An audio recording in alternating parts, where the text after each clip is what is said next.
പാറശാലയിൽ വീട് കുത്തിത്തുറന്ന് 20 ലക്ഷത്തോളം രൂപ വില വരുന്ന സ്വർണ്ണാഭരണങ്ങളും പണവും മോഷ്ടിച്ച പ്രതികൾക്കായി പോലീസ് അന്വേഷണം ഊർജിതം. മോഷണ ദിവസം സ്കൂട്ടറിൽ ഹെൽമറ്റ് ധരിച്ച് കറങ്ങി നടന്ന 2 പേരെ കേന്ദ്രീകരിച്ചും പോലീസ് അന്വേഷണം ആരംഭിച്ചിട്ടുണ്ട്. ഒന്നിലേറെ തവണ ഹെൽമറ്റ് ധരിച്ച് രാത്രിയിൽ സ്കൂട്ടറിൽ ഈ പ്രദേശം കേന്ദ്രീകരിച്ച് ഇവർ കറങ്ങി നടന്നതാണ് പോലീസിന് സംശയം ഏറിയത്. പാറശാല തോട്ടിൻകരയിൽ പൂമുഖത്ത് അനിലിൻ്റെ വീട്ടിലായിരുന്നു മോഷണം നടന്നത്. തിരഞ്ഞെടുപ്പ് പ്രചരണത്തിന് ശേഷം അനിലും ഭാര്യയും വീട് പൂട്ടി മകളുടെ വീട്ടിലായിരുന്നു ഉറങ്ങാനായി പോയത്. പുലർച്ചെ വ്യായാമം ചെയ്യുന്നതിനായി വീട്ടിലെത്തിയപ്പോഴായിരുന്നു മോഷണ വിവരം പുറത്തറിയുന്നത്.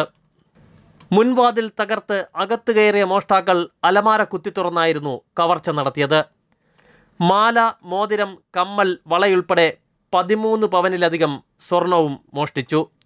അലമാരയിൽ സൂക്ഷിച്ചിരുന്ന 2,87,000 രൂപയും ഉപയോഗിക്കാത്ത വില കൂടിയ 2 മൊബൈൽ ഫോണുകളും 3 വാച്ചുകളും കൈക്കലാക്കിയായിരുന്നു കവർച്ച സംഘം കടന്നത്. ഞാൻ കേരള കോൺഗ്രസ് എമ്മിൻ്റെ സംസ്ഥാന ഭാരവാഹിയാണ്. അപ്പോൾ ഇവിടെ എൻ്റെ സ്ഥാനാർത്ഥിയാണ് മത്സരിക്കുന്നത് പര്യാവരൻ ഡിവിഷനിൽ. അപ്പോൾ ഇലക്ഷൻ്റെ പരിപൂർണ ചുമതല ഞാൻ ഏറ്റെടുത്തുകൊണ്ട് ഇന്നലെ വൈകുന്നേരം രാത്രി 9 മണി വരെ ഭവന സന്ദർശനം സ്ഥാനാർത്ഥി ഞാനും കൂടി നടത്തി. 10 മണിക്കോളം വീട്ടിൽ വന്നതിന് ശേഷം ഹീറ്ററിൽ ഒന്ന് കുളിച്ചിട്ട് 10:30 വരെ ഞാനിവിടെ സഹപ്രവർത്തകർ സംസാരിച്ചുകൊണ്ടിരുന്നിട്ട് 10:30-ക്ക് ശേഷം അപ്പുറത്തെ വീട്ടിൽ ചെന്ന് ഉറങ്ങാനായിട്ട് പോയി. ആ ഒരു 11 മണി കഴിഞ്ഞതിന് ശേഷമാണ് എൻ്റെ ഡ്രൈവറുടെ അച്ഛൻ വളരെ സീരിയസ് ആയി മെഡിക്കൽ കോളേജിൽ കൊണ്ടുപോയപ്പോൾ മെഡിക്കൽ കോളേജിലൊക്കെ ഞാൻ വിളിച്ച് എന്താണെന്ന് വിവരവും തിരക്കി. ഒരു 11:15 ശേഷമാണ് കിടന്നത്. അപ്പോൾ രാത്രി ഒരു 12 മണിക്കും പിന്നെ 4 മണിക്കും ഇടയ്ക്കാണ് ഈ മോഷണം നടന്നിട്ടുള്ളത്.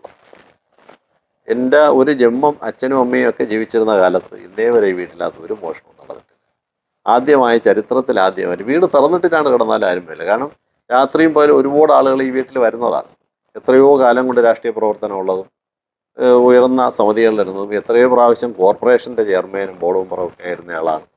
അപ്പോൾ ഇത്രയും 100 കണക്കിന് ആളുകൾ ഇവിടെ വരുന്നതാണ്. അപ്പോൾ ഇവിടെ ആര് വരുന്നു എന്ന് ആരും ശ്രദ്ധിക്കാറില്ല. കാരണം എപ്പോഴും രാഷ്ട്രീയ പ്രവർത്തകൻ്റെ വീട്ടിലാകുമ്പോൾ ആളുകൾ വന്നുകൊണ്ടിരിക്കുക. രാത്രി ഞാൻ വരുമ്പോൾ 12 മണി, ചിലപ്പോൾ 1 മണിയൊക്കെ ആവും. ഒരു ബൈക്കിൽ അവിടെ ഒരാൾ ഒറ്റയ്ക്ക് വന്നിട്ട് ഹെൽമെറ്റ് വെച്ചിട്ട് ഈ വീടിൻ്റെ അന്തരീക്ഷമൊക്കെ നോക്കി തിരിച്ചു പോയി. വീണ്ടും 2 പേരായിട്ട് വന്ന് മോഷണം നടത്തി തിരിച്ചു പോയെന്നാണ് അറിയാൻ കഴിഞ്ഞത്. അപ്പോൾ തന്നെ ഞാൻ ഉന്നതനായ പോലീസ് ഉദ്യോഗസ്ഥന്മാരെ വിളിച്ചറിയിച്ചു. രാവിലെ Parassala sub inspector, circle inspector, Neyyattinkara DYSP, പിന്നെ ഡോഗിൻ്റെ സ്ക്വാഡ്, ഫിംഗർ പ്രിൻ്റ് ബ്യൂറോ, പോലീസിൻ്റെ എല്ലാ സംവിധാനങ്ങളും അവർ ഉപയോഗിച്ച് കള്ളനെ പിടിക്കാൻ വേണ്ടിയുള്ള ശ്രമത്തിലാണ് നടപ്പെട്ടത്. പിന്നെ ലോക്കറിനകത്തിരുന്ന എൻ്റെ ഒരു മാല, ഞാനത് 10-15 വർഷം കൊണ്ട് കഴുത്തിലിരുന്ന ഒരു മാല, അത് 5 പവനോളം വരും. 2 മോതിരം കയ്യിലെടുത്ത, അത് വില കൂടിയ 2 മോതിരമാണ്. ഒരു നവരത്ന രോഗം, പിന്നെ നല്ലൊരു മോതിരം മറ്റത്. 2 എണ്ണവും ഏകദേശം 3 ലക്ഷം രൂപയുള്ള ആ മോതിരത്തിൻ്റെ വില. 5 പവൻ്റെ ഒരു മാല പോയി.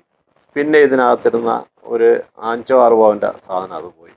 ലോക്കറിനകത്തിരുന്ന 2,87,000 രൂപ പോയി. പിന്നെ ഉപയോഗിക്കാതിരുന്ന 2 മൊബൈൽ ഫോണുകൾ പോയി. പിന്നെ 3 വാച്ചുകൾ, വിലപിടിപ്പുള്ള 3 വാച്ചുകൾ. ഒന്ന് ഞാൻ കൈ കെട്ടുന്നതാണ്, മറ്റ് 2 എണ്ണം സൂക്ഷിച്ചിരുന്ന വാച്ചുകൾ പോയി. പിന്നെ ഒരുപാട് സാധനം അവർ കിട്ടിയതെല്ലാം കൊണ്ടുപോയിട്ടുണ്ട്. ശരാശരി പറഞ്ഞ ഒരു 10-20 ലക്ഷം രൂപയ്ക്കകത്തുള്ള. വിരലടയാള വിദഗ്ധരും ഡോഗ് സ്ക്വാഡും ഉൾപ്പെടെ നെയ്യാറ്റിൻകര DYSPയുടെ നേതൃത്വത്തിൽ സംഘം സ്ഥലത്തെത്തി പരിശോധന നടത്തി. പ്രദേശത്തെയും സമീപ പ്രദേശത്തെയും CCTV ദൃശ്യങ്ങൾ കേന്ദ്രീകരിച്ചും പോലീസ് അന്വേഷണം നടത്തി വരുന്നുണ്ട്.